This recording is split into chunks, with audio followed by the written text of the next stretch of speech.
शिवानंद राठौड़, इनका सवाल ऐसा है कि शरीर में देवी आना या फिर इस ढंग के सभी अंधविश्वास ये गांव के लोगों में ज़्यादा दिखते हैं, तो वो अनपढ़ हैं इसलिए ये अंधविश्वास उनमें बहुत होते हैं क्या? शायद आपको जैसा लग रहा है वैसा गाडगे महाराज को भी लग रहा था। गाडगे महाराज एक भी स्कूल में कभी जा नहीं पाए, एक भी क्लास में नहीं गए, पूरी तरह से अनपढ़ थे। इसके बावजूद लोगों को उन्होंने जागरूक किया, रैशनलिज्म सिखाया, विवेकवाद सिखाया। उनको ऐसा लगता था कि लोग पढ़ेंगे तो सभी अंधविश्वास के बाहर आएंगे। उसलिए उसने उस व्यक्ति ने संत होने के बावजूद कीर्तन करता था, गांव गांव घूमता था, अपने जीवन में जहां तीर्थ स्थल होते हैं वहां धर्मशालाएं उसने खड़ी की, लोगों से एक एक पैसा मांग कर।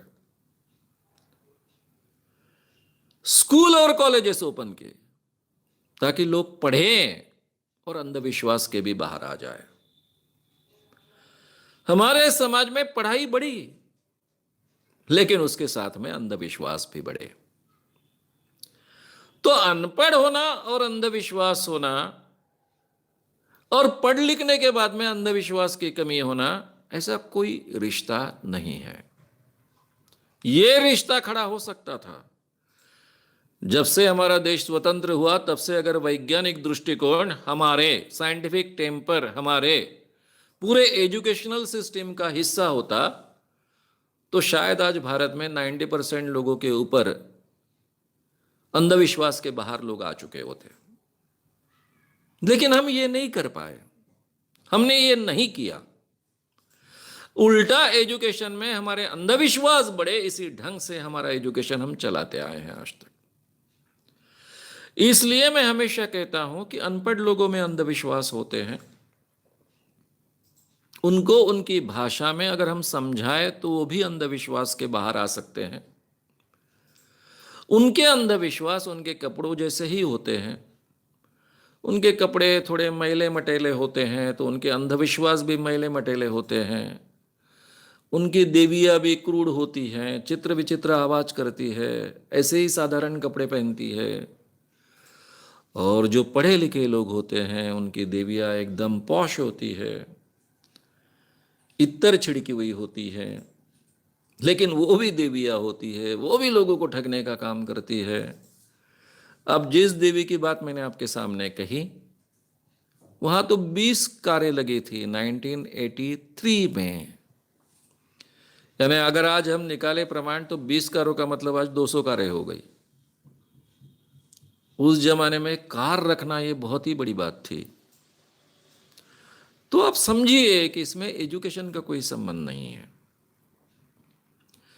आप कितने विचार करने वाले कैसे हैं इसके ऊपर वो डिपेंड है।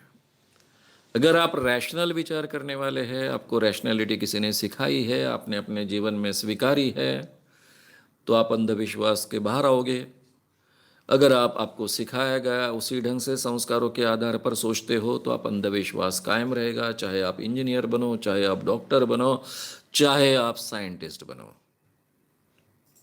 मैं हमेशा एक उदाहरण देता हूं हमारे राष्ट्रपति जी का, अब्दुल जी कलाम का, जिनका नाम आप सब लोग बहुत आदर से लेते हो।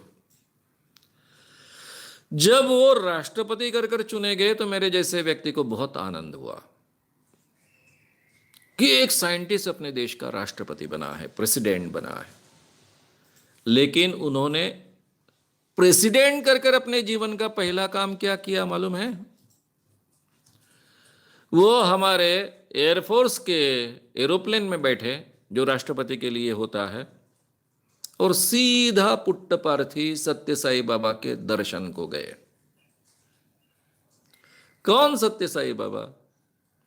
जो लोगों को मामूली जादूगर के चमत्कार कर ठगता है, उसके दर्शन के लिए गए। तो साइंस का कितना भी ज्ञान होने के बाद भी आदमी अंधविश्वासी हो सकता है। अगर आपको ये वीडियो पसंद आया हो तो उसे ज़रूर लाइक करें, लोगों में ये अवेयरनेस फैलाने में हमारी मदद करें। वीडियो को ज़रूर शेयर भी करें। तो हमारे YouTube चैनल श्याम मानव को विज़िट करें। ऐसे सारे वीडियोस का आनंद लेने के लिए हमारे चैनल को सब्सक्राइब करें। उसके लिए सब्सक्राइब बटन दबाएं। नए वीडियोस का नोटिफिकेशन पाने के लिए बेल आइकन दबाएं।